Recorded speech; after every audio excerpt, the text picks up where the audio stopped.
2/3 of everything that we eat depends on bee activity. Bees, bumblebees, and other insects have the most important task in the world, and that's pollination. Did you know that one single bee colony can pollinate 300 million flowers a day? I'll show you what we do to keep hives on our 1/2 acre homestead and some simple tips for bees and pollinators, whether you keep bees, plan to keep bees, or just want to help our precious pollinators thrive. We've kept bees for a good many years, but life got really busy and we had to let them go. Last year, the bee activity declined and our fruit pollination was at an all-time low. Many of our large beekeepers quit keeping bees. So we felt very inspired and a little bit of urgency to start keeping bees again. We feel our property is more prepared than ever with the diversity of pollinator-friendly plants, and while our main goal is to have them for pollination of our 48 fruit trees, it's also a means to be more self-reliant, to supply honey for the pantry, and the occasional beeswax that gets harvested is made into important medicinal salves I make for us and our animals to have on hand year-round. A few weeks back, we acquired 2 Nucs. Nucs are temporary bee boxes with frames that contain brood, some honey, bees, and a queen. It gives you a bit of a jump start over bee boxes. These Nucs get set next to their permanent home hive with their entrance in the same direction, which allows the bees to acclimate to their new area. After a few days, we transferred the bees and frames to their new permanent homes. We have the Langstroth old-style hives, which is what we used to use, and a new flow hive, which is the same design, Langstroth with plastic flow frames. This style hive is new to us, and we're pretty excited to see how it works, and I'll keep you updated on that. Bees don't require a lot of space to keep them, but they do absolutely require a source of water, pollen, and nectar. When you're placing your hive, you want it to be kind of out of the way, away from heavy foot traffic areas.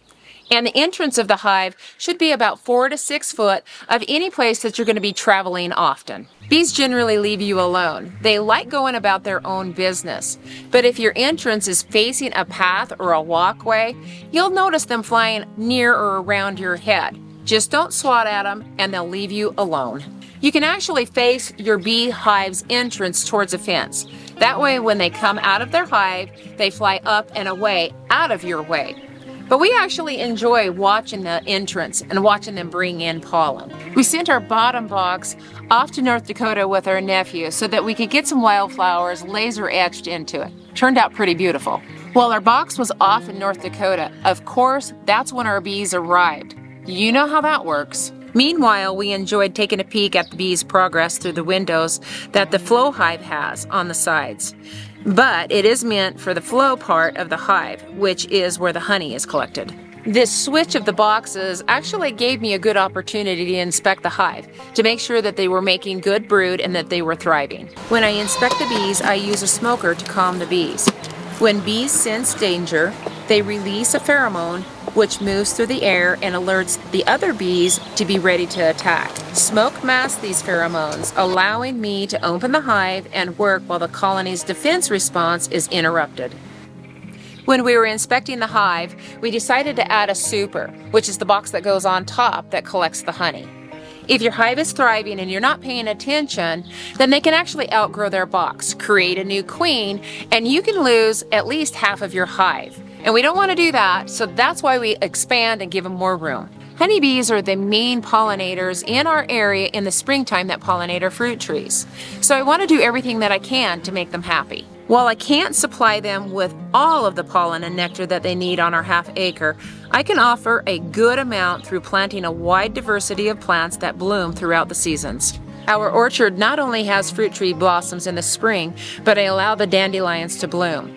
The grass in the orchard is basically clover and blooms all summer long. We have flowers in pots all over, and I let the spring brassica crops go to seed. I toss flower seed mixes that are meant for pollinators throughout the homestead, and many of our summer vegetable crops flower, offering more food for the bees.